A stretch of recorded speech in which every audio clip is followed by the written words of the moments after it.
Dear audience, আসসালামু আলাইকুম। Geotechnical ইঞ্জিনিয়ারিংয়ের ধারাবাহিক ক্লাসের পঞ্চম ক্লাসে আপনাদের সকলকে জানাই স্বাগত। আপনারা যারা সিভিল ডিপার্টমেন্ট থেকে পলিটেকনিকে অধ্যয়নরত আছেন অথবা আপনারা যারা পলিটেকনিক শেষ করে উপসহকারী প্রকৌশলী পদে চাকরির প্রস্তুতি নিচ্ছেন, তারা অবশ্যই আমার সাথে যুক্ত থাকবেন। সিভিল ডিপার্টমেন্ট থেকে উপসহকারী প্রকৌশলী পদে চাকরির প্রস্তুতির জন্য বাজারে বেশ কয়েকটি জনপ্রিয় বই আছে। মধ্যে একটি হচ্ছে ফাউন্ডেশন রিটেন, আরেকটি হচ্ছে প্রযুক্তি সিভিল ইঞ্জিনিয়ারিং জব সলিউশন, আরেকটি হচ্ছে RCC civil engineering written analysis এবং আরেকটি হচ্ছে জিমল সিভিল ইঞ্জিনিয়ারিং লিখিত ডাইজেস্ট। তো এই চারটা বই মোটামুটি ভালো পরিচিত এবং ভালো জনপ্রিয়। তো আপনারা চাইলে অন্য বই ফলো করতে পারেন, কোনো সমস্যা নাই। তো এই চারটা বইয়ের ভিতর থেকে আমি একটি বই থেকে যত ধরনের ম্যাথ আছে সবগুলো ম্যাথ সমাধান করে দিব। তো আমি যেটা ফলো করব সেটা হচ্ছে ফাউন্ডেশন। এই ফাউন্ডেশন বই থেকে যতগুলো ম্যাথ আছে, এক কথায় জিওটেকনিক্যাল ইঞ্জিনিয়ারিংয়ে চাকরির প্রস্তুতির জন্য যতগুলো ম্যাথ আছে আমি সবগুলো ম্যাথ ধারাবাহিকভাবে আপলোড করব। আপনারা অবশ্যই আমার চ্যানেলে যুক্ত থাকবেন, তাহলে কিন্তু আপনারা সাথে সাথে ভিডিওগুলো পেয়ে যাবেন। এবং সাবস্ক্রাইব করে যদি বেল আইকনটি বাজিয়ে রাখেন তাহলে কিন্তু সাথে সাথে আপনারা নোটিফিকেশন পেয়ে যাবেন। ফাউন্ডেশন বইতে জিওটেকনিক্যাল ইঞ্জিনিয়ারিংকে 6টি ভাগে ভাগ করেছে, অর্থাৎ 6টি অধ্যায়ে ভাগ করেছে। তো এখানে আপনারা দেখতে পাচ্ছেন আমি লিখে নিয়েছি সবগুলো।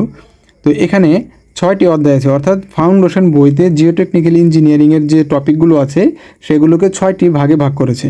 তো এই 6টি অধ্যায়ের ভিতরে সবগুলোতেই ম্যাথ আছে। প্রথমে আমি আপনাদেরকে সূচিপত্রগুলো দেখাচ্ছি, আসলে কোন অধ্যায়ে কোন ধরনের ম্যাথ আছে এগুলো সম্পর্কে ধারণা দেব এবং আমি তারপর ধারাবাহিকভাবে ভিডিওগুলো আপলোড করব। তো এখানে আপনারা দেখেন প্রথম অধ্যায়। তো প্রথম অধ্যায়ে আসলে মাটির প্রাথমিক সংজ্ঞা ও সহজ পরীক্ষা এগুলো সম্পর্কিত ম্যাথ আছে। তো আপনাদেরকে আরেকটি কথা আমি বলে নিই, আপনারা যারা আমার প্রথম 4টি ক্লাস এখনও করেন নাই, অর্থাৎ এটা কিন্তু জিওটেকনিক্যাল ইঞ্জিনিয়ারিংয়ের পঞ্চম ক্লাস। তো আপনারা যারা প্রথম 4টা ক্লাস এখনও করেন নাই তারা অবশ্যই প্রথম 4টা ক্লাস করে তারপর এই ক্লাসটি করবেন, কারণ প্রথম 4টা ক্লাসে আমি একদম জিওটেকনিক্যাল ইঞ্জিনিয়ারিংয়ের যত রকমের বেসিক আছে সকল ধরনের বেসিক আমি প্রথম 4টা ক্লাসে আমি বুঝিয়েছি। তো আপনারা অবশ্যই প্রথম 4টি ক্লাস করার পরে এই ক্লাসটি করবেন। তো প্রথম অধ্যায়ে গামা, ভয়েড রেশিও, পরোসিটি, আপেক্ষিক গুরুত্ব এবং পিকনোমিটার এইগুলো সংক্রান্ত ম্যাথ আছে। তারপর দ্বিতীয় অধ্যায়ে আছে হচ্ছে মাটির কণার আঁকা, অর্থাৎ কোএফিসিয়েন্ট অফ ইউনিফর্মিটি এবং কোএফিসিয়েন্ট অফ কার্ভেচার এগুলো সংক্রান্ত ম্যাথ আছে এবং স্টোকস ল এটা সম্পর্কিত ম্যাথ আছে। তো এগুলো আমি যেহেতু আপনাদেরকে এখনও পড়াই নাই, এই জন্য আপনাদের কাছে এগুলো নতুন লাগতে পারে। এগুলো আপনারা আপাতত ধারণা রাখেন যে কোন অধ্যায়ে কোন ধরনের ম্যাথ আছে। তারপর দেখেন তৃতীয় অধ্যায়ে আছে হচ্ছে মাটির নম্যতার বৈশিষ্ট্য। মাটির নম্যতা বৈশিষ্ট্য এটা আমি আপনাদেরকে যদি একটু দেখাই, এই যে এটা মাটির নম্যতার বৈশিষ্ট্য বলতে এখানে এই যে ইনডেক্স, তারপরে সূচক, সীমা এগুলো সম্পর্কিত ম্যাথ। নম্যতা সূচক, তারল্য সূচক, সিক্ততা সূচক, ফ্লো ইনডেক্স, টাফনেস ইনডেক্স, তারপর তারল্য সীমা, নম্যতা সীমা, সংকোচন সীমা, তো এগুলো সংক্রান্ত হচ্ছে তৃতীয় অধ্যায় আলোচনা করেছে। তো এই সকল কিছু আমি কিন্তু আপনাদেরকে পড়াবো, সকল কিছু। তারপর দেখেন চতুর্থ অধ্যায় যেটা আছে সেটা হচ্ছে, তারপর দেখেন চতুর্থ অধ্যায় আছে মাটির নম্যতা এবং ঔদ্যোগ ধর্মাবলী। তো এখানে আসলে কনস্ট্যান্ট হেড, তারপর ভেরিয়েবল হেড এবং হচ্ছে অ্যাকুইফার এই সংক্রান্ত ম্যাথ আছে। তো অ্যাকুইফারের ম্যাথগুলো কিন্তু হাইড্রোলজি পার্টেও আছে এবং জিওটেকনিক্যাল ইঞ্জিনিয়ারিংও আছে। তো এখানে অ্যাকুইফার হচ্ছে দুই ধরনের, একটা হচ্ছে কনফাইন্ড অ্যাকুইফার এবং আরেকটি হচ্ছে আনকনফাইন্ড অ্যাকুইফার। আমি সকল ধরনের ম্যাথই আপনাদেরকে করাবো। তারপর হচ্ছে পঞ্চম অধ্যায়ে আছে মাটির কনসলিডেশন বৈশিষ্ট্য। মাটির বসন রিলেটেড ম্যাথ আছে এবং সংনমন সূচক সম্পর্কিত ম্যাথ আছে। তারপর ষষ্ঠ অধ্যায় হচ্ছে মাটির পার্শ্বচাপ। আরেকটি জিনিস আমি মিসিং করেছি, দেখেন তৃতীয় অধ্যায়ে এই সীমা সূচক এবং মাটির উলম্ব চাপ সম্পর্কিত ম্যাথ আছে। তো মাটি দুই ধরনের চাপ দিয়ে থাকে, একটি হচ্ছে পার্শ্বচাপ আর একটি হচ্ছে উলম্ব চাপ। তো তৃতীয় অধ্যায়ে উলম্ব চাপ সম্পর্কিত কথাবার্তা বলেছে এবং এই সম্পর্কিত ম্যাথ আছে। এবং ষষ্ঠ অধ্যায়ে আছে হচ্ছে মাটির পার্শ্বচাপ, অর্থাৎ মাটির যে অ্যাক্টিভ আর্থ প্রেশার আছে এবং প্যাসিভ আর্থ প্রেশার এগুলো সংক্রান্ত। তো মোটামুটি আশা করি আপনারা আইডিয়া পেয়েছেন। তো এখান থেকে কোন ম্যাথগুলো সবচেয়ে বেশি ইম্পর্টেন্ট সেটা আমি আপনাদেরকে প্রথমে বলে দিচ্ছি। তো আপনারা যারা চাকরির পরীক্ষা দিবেন তারা দেখেন এখান থেকে প্রথম অধ্যায় সবচেয়ে বেশি ইম্পর্টেন্ট এবং তারপর হচ্ছে এখান থেকে এই যে এই তৃতীয় অধ্যায়, এখান থেকে তৃতীয় অধ্যায়ের এই যে মাটির চাপ সম্পর্কিত যে ম্যাথগুলো আছে এগুলো অনেক অনেক ইম্পর্টেন্ট। তারপর হচ্ছে এই যে এখান থেকে মাটির কনসলিডেশন বৈশিষ্ট্য, এখান থেকে দেখেন মাটির বসন নির্ণয়ের একটা সূত্র আছে, মাটির বসন নির্ণয় করার জন্য একটা সূত্র আছে, এই সূত্র সম্পর্কিত ম্যাথ অনেক ইম্পর্টেন্ট। তারপর হচ্ছে ষষ্ঠ অধ্যায় থেকে মাটির পার্শ্বচাপ থেকে অনেক সময় ম্যাথ চলে আসে। এখন আমি সরাসরি ম্যাথে চলে যাব। তো ফাউন্ডেশন বইতে প্রথম অধ্যায়ে যে ম্যাথগুলো আছে সেগুলো আমি ধারাবাহিকভাবে আপনাদেরকে সমাধান করে দিব। এটা হচ্ছে ফাউন্ডেশন রিটেন বইটি। আমি 4th এডিশন থেকে যতগুলো ম্যাথ আছে সবগুলো ম্যাথ সমাধান করে দেব। তো প্রথম অধ্যায়ের ম্যাথগুলোকে বেশ কয়েকটি টাইপে বিভক্ত করেছে। এখানে প্রথম টাইপটা আপনারা দেখতে পাচ্ছেন, প্রথম টাইপের 1 নম্বর ম্যাথ। তো প্রথম টাইপের 1 নম্বর ম্যাথে বলেছে একটি মৃত্তিকা নমুনার আর্দ্র ঘনত্ব। তো আর্দ্র ঘনত্ব কি, এটা তো আমি আপনাদেরকে শিখিয়েছি। মাটির 3 ধরনের অবস্থা পাওয়া যায়, এখান থেকে আর্দ্র ঘনত্ব হচ্ছে আংশিক সম্পৃক্ত মাটির যে ঘনত্ব সেটাকে আর্দ্র ঘনত্ব বলা হয়। তাহলে এখানে গামার মান দেওয়া আছে 1.98 গ্রাম পার সেন্টিমিটার কিউব এবং পানির হার অর্থাৎ ওমেগার মান দেওয়া আছে 25%। তো ওমেগার মান যদি 25% হয় তাহলে বলেছে শুষ্ক ঘনত্ব কত হবে। তো আমরা সূত্র জানি, দেখেন আমি যদি এটা সমাধান করাই, আমরা জানি gamma equal to gamma D plus gamma D into omega. তো এই সূত্রটা আপনাদেরকে মুখস্থ করতে বলেছিলাম। তো বইতে এটা কিন্তু এইভাবে লিখেছে, এখানে গামা রেখেছে, তারপর গামা ডি যদি কমন নেই তাহলে 1 প্লাস ওমেগা এটা থাকবে। তারপর দেখেন যেহেতু আমাদের গামা ডি এর মানটা লাগবে, এই জন্য গামা ডি এটা রেখে গামার নিচে অর্থাৎ গামার নিচে 1 প্লাস ওমেগা এটা চলে যাবে। তো এইভাবে কিন্তু সূত্রটা ইউজ করেছে বইতে, এই যে এইভাবে, এই যে দেখেন gamma D equal to gamma divided by 1 plus omega. তো এখানে ওমেগা যেহেতু 25% অর্থাৎ পার্সেন্টে দেওয়া আছে, এই জন্য এখানে পার্সেন্টটা ভাঙিয়ে নিয়েছে। তারপর দেখেন 1.98 এটা হচ্ছে গামার মান এবং নিচে 1 প্লাস ওমেগা এটা বসানোর পর এটা মান চলে আসছে 1.584। এটা হচ্ছে টাইপ 1 এর 2 নম্বর ম্যাথ। তো 2 নম্বর ম্যাথে বলেছে একটি সম্পৃক্ত মাটির নমুনার জলীয় অংশের পরিমাণ 40% এবং আপেক্ষিক গুরুত্ব দেওয়া আছে 2.72। ভয়েড রেশিও ই, সম্পৃক্ত একক ওজন গামা স্যাট এবং নিমজ্জিত একক ওজন গামা প্রাইম বের করো। অর্থাৎ 3টা বিষয় আমাদেরকে বের করতে বলেছে। এখানে ই, গামা স্যাট এবং গামা প্রাইম এইটার মান বের করতে হবে। তো যে ডাটাগুলো দেওয়া আছে সেগুলো আমি প্রথমে লিখে ফেলছি। তো এখান থেকে আমি ডাটাগুলো প্রথমে লিখে নিচ্ছি যেগুলো দেয়া আছে। তো এখানে যেহেতু বলেছে সম্পৃক্ত মাটি, তাহলে এখানে এসআর এর মান অর্থাৎ ডিগ্রি অফ স্যাচুরেশনের মান 100% হবে। 100% বলতে এটার মান হবে 1। তারপর হচ্ছে জলীয় অংশের পরিমাণ দেওয়া আছে 40% অর্থাৎ ওমেগা ইকুয়াল টু এখানে 40% দেওয়া আছে।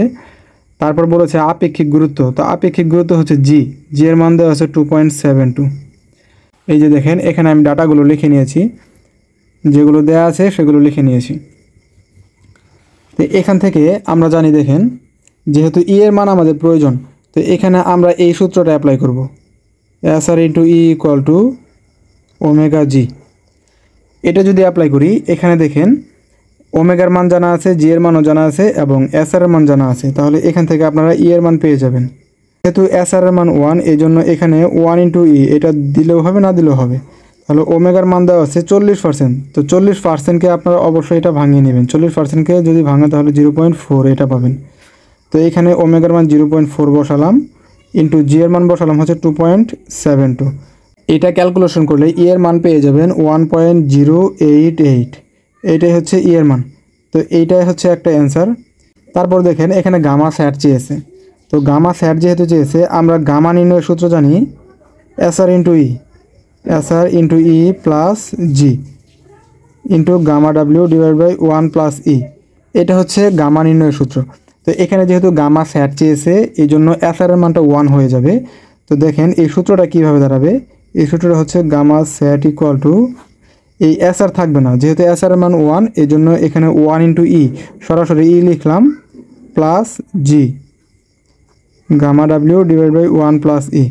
বইতে কিন্তু সরাসরি এইটা লিখেছে।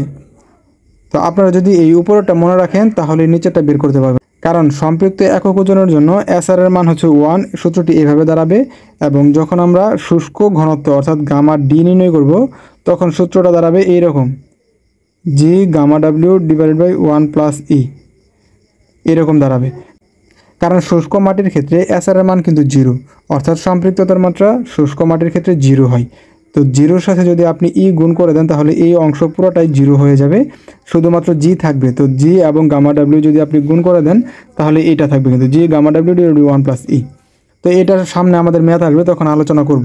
তো এই সূত্রটা যদি আমরা অ্যাপ্লাই করি, gamma sat equal to e plus g gamma W divide by 1 plus e, তো এখানে ই এর মান বসান 1.088 প্লাস জি এর মান আমাদের দেওয়া ছিল 2.72, এ হচ্ছে 2.72। তারপর গামা ডাব্লিউ, তো গামা ডাব্লিউর মান আপনি যে এককে বসাবেন গামা সেটের মান আপনি সেই এককেই পাবেন। তো গামা ডাব্লিউ মান আমরা কেজি পার ঘনমিটারে যদি বসাই তাহলে 1000 বসাতে হবে, 1000।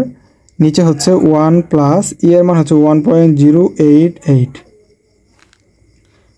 এটা যদি আপনারা ক্যালকুলেশন করেন তাহলে পাবেন 1823.75 কেজি পার ঘনমিটার। যেহেতু আমরা পানির একক ওজন কেজি পার ঘনমিটারে বসিয়েছি এই জন্য আমাদের গামা সেটের মানও কিন্তু এই এককই আসবে। তো এইটা হচ্ছে গামা সেটের মান। তো এইটা হচ্ছে একটা উত্তর। এবং সর্বশেষ আমাদের বাকি আছে গামা প্রাইম অর্থাৎ নিমজ্জিত একক ওজন। তো নিমজ্জিত একক ওজনের সূত্র হচ্ছে গামা সেট। এইটা থেকে যদি আপনারা পানির একক ওজন মাইনাস করে দেন তাহলে আপনারা অ্যান্সার পেয়ে যাবেন। তো গামা সেটের মান হচ্ছে 1823.75 মাইনাস 1000। এখানে গামা ডাব্লিউর মান অবশ্যই কিন্তু কেজি পার ঘনমিটারেই বসাতে হবে, অর্থাৎ পানির একক ওজনের মানটা, কারণ এটা যেহেতু আমাদের কেজি পার ঘনমিটার আছে এই জন্য এটাও কেজি পার ঘনমিটারেই বসাইতে হবে। তো এটা যদি আপনারা হিসাব করেন তাহলে 1823.75 কেজি পার ঘনমিটার এটা পেয়ে যাবেন। তো আমাদের 2 নম্বর ম্যাথটা কিন্তু সমাধান করা শেষ। এটা এখানে 3টা অ্যান্সারই পেয়ে গেলাম। তো এখন আমি আপনাদেরকে তৃতীয় ম্যাথটি সমাধান করে দেখাবো। 3 নম্বর ম্যাথে বলেছে একটি সম্পৃক্ত মাটির নমুনার জলীয় অংশের পরিমাণ। যেহেতু সম্পৃক্ত মাটি বলেছে এই জন্য এখানে এসআর এর মান হচ্ছে 100%, অর্থাৎ এসআর এর মান 1 আপনারা ধরবেন। এবং এখানে বলেছে জলীয় অংশের পরিমাণ 45%, অর্থাৎ এখানে ওমেগার মান দেওয়া আছে 45% বা 0.45 এবং আপেক্ষিক গুরুত্ব দেওয়া আছে 2.69। তারপর বলেছে এখানে ভয়েড রেশিও, পরোসিটি, তারপর হচ্ছে শুষ্ক একক ওজন গামা ডি এবং স্যাচুরেটেড একক ওজন গামা সেট এবং নিমজ্জিত একক ওজন গামা প্রাইম নির্ণয় করো। তো এগুলো যদি আমি আপনাদেরকে কিভাবে নির্ণয় করতে হয় সেটা দেখাই, তাহলে দেখেন প্রথমে আমি ডাটাগুলো লিখে নিচ্ছি। তো প্রশ্নের যে ডাটাগুলো দেওয়া ছিল সেগুলো আমি এখানে লিখে নিয়েছি। যেহেতু বলেছে সম্পৃক্ত মাটি এজন্য এসআর এর মান হচ্ছে 100%। তো এই পার্সেন্টকে যদি আপনি ভাঙান তাহলে 1 পাবেন। তারপরে ওমেগার মান দেওয়া হচ্ছে 45%। তো এটাকে আপনারা যদি ভাঙিয়ে নেন তাহলে 45কে 100 দ্বারা ভাগ করলে পাবেন 0.45। সমাধান করার সময় অবশ্যই আমরা এই মানগুলো ইউজ করবো, এখানে কিন্তু 45 ব্যবহার করা যাবে না। যখন সমাধান করব তখন অবশ্যই আপনারা এই 0.45 ব্যবহার করবেন এবং এসআর এর মান 1 ব্যবহার করবেন। তারপর জি এর মান দেওয়া আছে 2.69, ই এর মান চেয়েছে, এন এর মান চেয়েছে, গামা ডি এর মান চেয়েছে, গামা সেটের মান চেয়েছে এবং গামা প্রাইমের মান চেয়েছে। তো আমরা সূত্র জানি, দেখেন কিছুক্ষণ আগে সমাধান করলাম। আমরা সূত্র জানি SR into e equal to omega g, অথবা আপনি বলতে পারেন SR equal to omega g divided by e.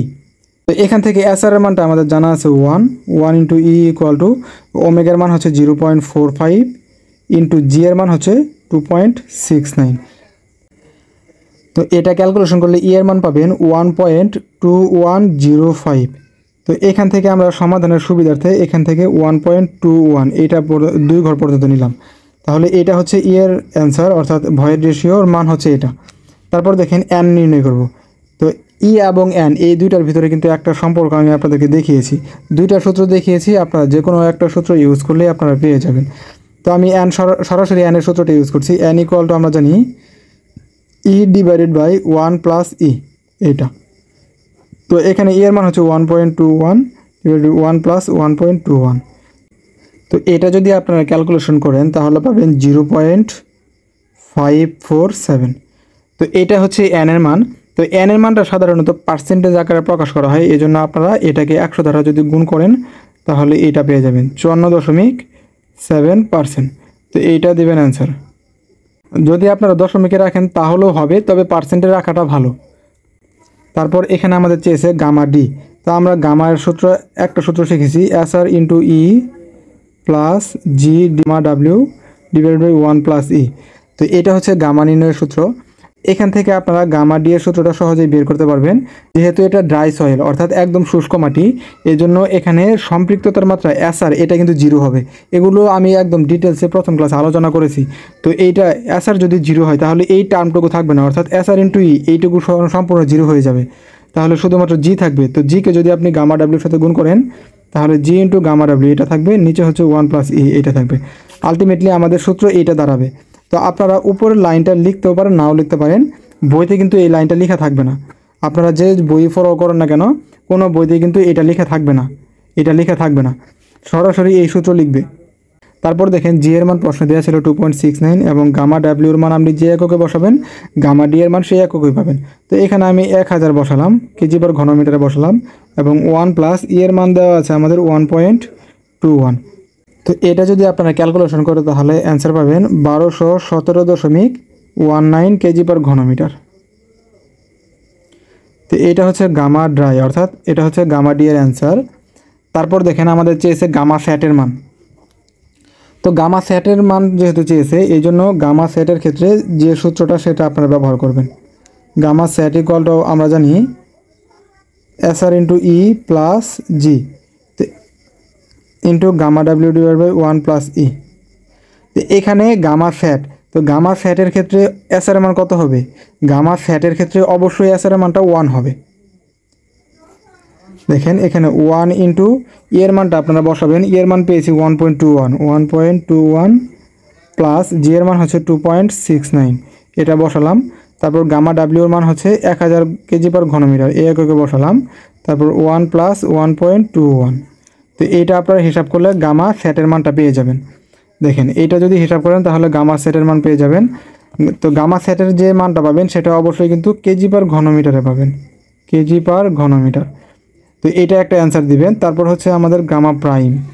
তো গামা প্রাইম দেখেন এখানে আমি আপনাদেরকে দেখাচ্ছি, গামা প্রাইম ইকুয়াল টু আমরা জানি gamma prime equal to gamma set minus gamma W, অর্থাৎ সম্পৃক্ত একক ওজন থেকে পানির একক ওজন যদি মাইনাস করেন তাহলে আপনারা গামা প্রাইমের মানটা পেয়ে যাবেন।